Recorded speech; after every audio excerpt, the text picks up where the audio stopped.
$3. That's the number today, because I want to show you something that's going to feel almost too small to matter, right up until it explains a feeling you've probably had 100 times and never been able to name. You know the feeling. Payday hits, and for about 48 hours, you feel fine. Then somewhere around week 2, without one single dramatic purchase, without a shopping spree or an impulsive splurge, you're checking your account and thinking, how am I already tight again? You didn't buy anything big. You'd remember that. There was no new phone, no spontaneous weekend trip, and no moment you could point back to and say, that's what did it. You just feel a little broke. Always a little broke. Not in crisis broke, not the kind that makes you panic, just this low, persistent hum of tightness that never fully explains itself. And today, I want to show you exactly why, using one number, $3. I'm MapRest, and here's the $3 rule.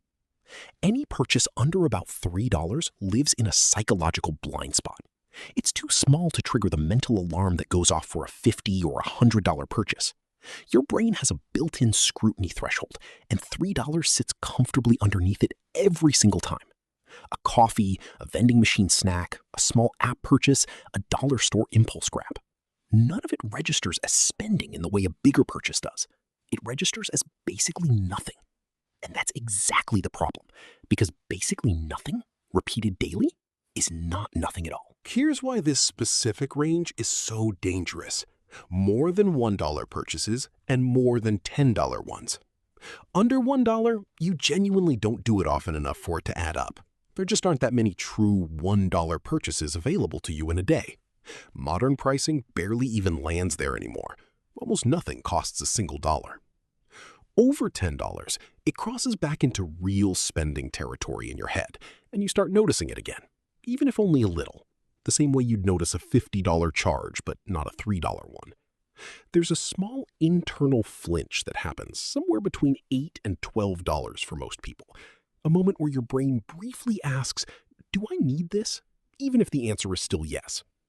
But $3 sits in this exact sweet spot, small enough to never trigger that flinch, and common enough to happen multiple times a week without you clocking the pattern. It's the perfect blind spot, hiding in plain sight between too rare to matter and too big to ignore. This isn't a moral failing, by the way. It's not that you're bad with money or careless. It's that your brain is doing exactly what brains are built to do. Conserve mental energy by not scrutinizing decisions that feel trivially small. If you had to run a full cost-benefit analysis every time you grabbed a coffee, you'd burn through your entire day's decision-making capacity before lunch. That instinct exists for a good reason. The problem isn't the decision-making shortcut itself. It's that the threshold for worth scrutinizing was set by your brain's sense of effort, not by your actual bank balance. And those two things don't always agree, especially not month after month, purchase after tiny purchase. Let's do the actual math, because this is where it stops being a vague feeling and starts being a real number. Say you make 3 of these under $3 purchases a day. A coffee, a snack, and one small app or subscription charge that renews without you noticing. That's roughly $9 a day. Doesn't sound like much. Multiply it by 30 days, and you're at $270 a month. Multiply that by a year, and you're looking at over $3,200 annually. Gone. Without a single purchase you'd actually remember making if someone asked you to list them from memory. Ask most people to name even 5 specific purchases under $3 they made last month, and they genuinely can't do it, even though the total for that same category is sitting somewhere in the thousands. That's not a rounding error. That's often more than what people manage to save in an entire year while telling themselves they're pretty careful with money. The purchases feel invisible, specifically because each one is too small to remember, but the total is large enough to explain exactly why you feel perpetually, mysteriously short every single month, no matter how responsible your bigger decisions are. You could be someone who negotiates rent, shops sales, avoids impulse electronics, and does everything the finance articles tell you to do on the big stuff, and this pattern will still quietly undercut all of it, because it's operating in a category those articles almost never talk about. Let me show you 2 people, Because this is where the pattern actually plays out in real life. Alex and Priya made almost identical incomes. And lived in similar apartments. And by their own accounts, neither one considered themselves bad with money. Neither had any big, obvious money problems. No debt spiral, no dramatic overspending on anything large, and no lifestyle clearly outpacing their paycheck. If you looked at their bank statements for anything over $20, you genuinely wouldn't be able to tell which one of them was doing better financially. Both would have described themselves honestly as pretty average with money, nothing to worry about.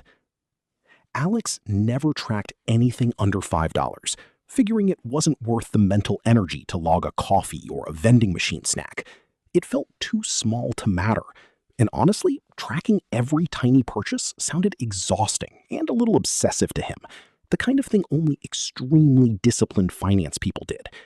He had a budgeting app installed, technically, but it mostly just sat there, occasionally glanced at when a big bill came due. Priya, almost by accident, started using an app that automatically categorized every purchase, including the tiny ones she never would have bothered writing down herself. She wasn't trying to become a meticulous tracker. The app just happened to already be sorting everything for her. And one day, out of mild curiosity rather than discipline, she actually looked at the small purchases category instead of scrolling past it like she always had. After 3 months, Priya noticed something specific. She was averaging just over $260 a month in purchases under $3 each.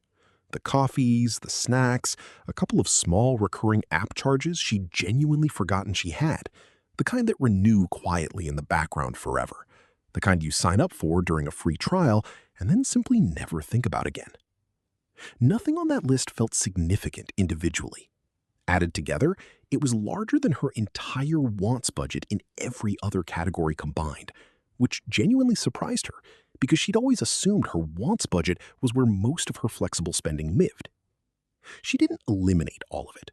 She wasn't trying to punish herself over coffee, and she still enjoys it most days.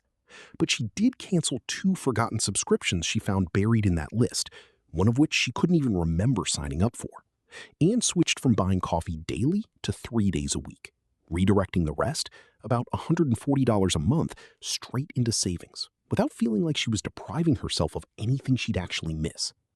It didn't feel like a sacrifice. It felt more like closing a door she hadn't realized was open. Alex kept going the way he always had, still convinced his spending was under control because nothing on his bank statement ever looked dramatic, ever felt like a red flag worth investigating.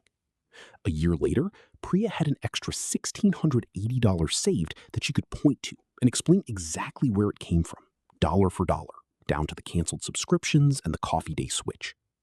Alex had the same vague feeling of being a little tight every month that he'd had the year before, still unable to point to any single purchase responsible for it, because no single purchase ever was. That's the whole trick of this category. It never shows up as one thing you could blame.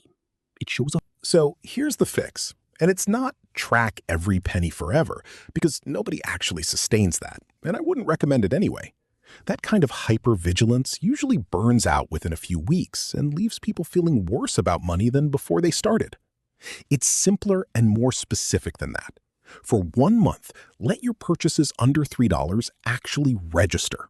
Not by writing each one down in a notebook by hand, but by using whatever app or bank feature already categorizes your spending automatically, which most banking apps already do without you asking, and actually looking at the small purchases total at the end of the month once. Most people have never seen that specific number in isolation because it's usually buried inside a bigger miscellaneous or shopping category nobody clicks into. Once you see it, you don't need willpower to feel differently about it. The number does the convincing on its own. You're not forcing yourself to care. You're just finally able to see something that was always there, quietly happening in the background the entire time, month after month, invisible not because it was small in total, but because it was small in each individual moment. You don't have to eliminate small purchases. Coffee isn't the enemy here, and neither is the occasional snack or small treat. The enemy is the invisibility spending that never gets weighed because it never felt big enough to weigh in the first place. Once it's visible, you get to decide what to do with it consciously, instead of it just quietly happening to you every single day without your permission, one unnoticed $3 charge at a time for years, without you ever once sitting down and choosing that outcome on purpose. So next time you grab something for $3 and change, that's fine. Genuinely. Just know it's not nothing. It's one data point in a pattern that, multiplied by a year, is probably the actual answer to why you feel like you're always just a little broke, even when nothing on your statement ever looks like the obvious culprit, and even when, by every reasonable measure, you'd say you're pretty good with money. If this explained a feeling you've had but never been able to name, hit that like button. Subscribe if you want more videos that actually run the numbers instead of just repeating vague advice. And tell me in the comments, what's your under $3 purchase you didn't realize added up? I read every single one. I'm Mabest, and I'll see you in the next one.